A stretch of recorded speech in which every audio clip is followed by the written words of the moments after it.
नमस्कार, मी साटम भायखळ्यामधल्या एका आपल्या खंडेरायाच्या मंदिरामध्ये आलो होतो. सकाळी मी तुम्हाला माहिती असेल वाळकेश्वरला जे खंडेरायाचं मंदिर आहे तिथे गेलो होतो.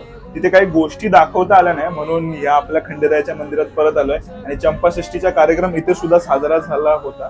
पण मला येता आलं नाही. भायखळ्याला एक्झॅक्ट कुठे ते सांगतो, कारण बरेच लोक सांगतात पत्ता सांग. तर नामजोशी मार्गावर कस्तुरबा हॉस्पिटलच्या समोरच्या साईडला हे मंदिर आहे. बाकीचं लोकेशन मी डिस्क्रिप्शन मध्ये देतो.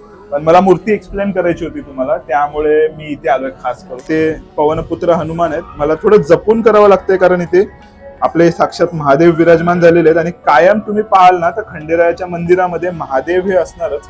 जसं इथे शिवलिंग आहे आणि हे खंडेराय.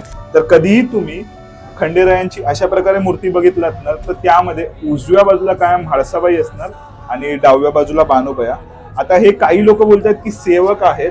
मला असं वाटतं की ह्या बाजूला आपले खंडेराय आणि म्हाळसाई त्यांच्या लग्नाचा प्रसंग दाखवलाय आणि ह्या बाजूला बानुबयाचा. आणि हे बघा, हे शिवलिंग हे प्रतीक आहे महादेवा. ज्या कुठल्या खंडेरायाच्या मंदिरात जाल ना तुम्हाला एकतर बेल भंडारा हा मिळणारच आणि त्याचबरोबर शिवलिंग जे महादेवाचं प्रतीक आहे आणि महादेवाचं हे साक्षात रूप. आमच्या हाडामासाचा महादेव कसा असतो ना याचं सकल असं रूप म्हणजे साक्षात आपले खंडेराय. की असं छोट आणि विलोभनीय असं मार्तंड मल्हारीचं मंदिर आहे. हा गेट आहे तिकडे मागे, मेन गेट आहे जिथे नामजोशी मार्ग आहे आणि त्या नामजोशी मार्गावर हे छोटस आपल्या मार्तंड मल्हारीचं मंदिर आहे. इथे आपले भोले बाबा म्हणजे साक्षात महादेव सुद्धा विराजमान झालेले आहे. आणि परत सांगतो, उगाच कोणालाही फॉलो करण्यापेक्षा थेट मंदिरामध्ये या आणि आपल्या मार्तंड मल्हारीचं दर्शन घ्या. चंपाषष्ठी हा उत्सव आपल्या मल्हारीचा आहे, बाकी कोणाचा नाही. जे दिशाभूल करतात त्यांना मारा गोळी.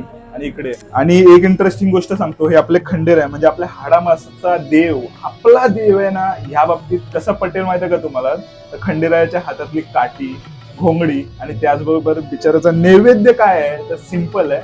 वांग्याचा भरीत, भाकरी, ठेचा आणि धारकरी वारकरी आणि शेतकरी यांचा एक अल्पोपहार किंवा आहार जो असतो ना तशा प्रकारचा एकंदरीत जीवनचर्या असलेला आमच्यातला देव म्हणजे खंडेराया. बाकीची स्टोरी टू बी कंटिन्यूड. आणि हर हर महादेव बोला, सदानंदाचा येळकोट बोला, जय मल्हार. रुसायला नको म्हणून म्हाळसाईचा उदो उदो, बानुआईचा उदो उदो.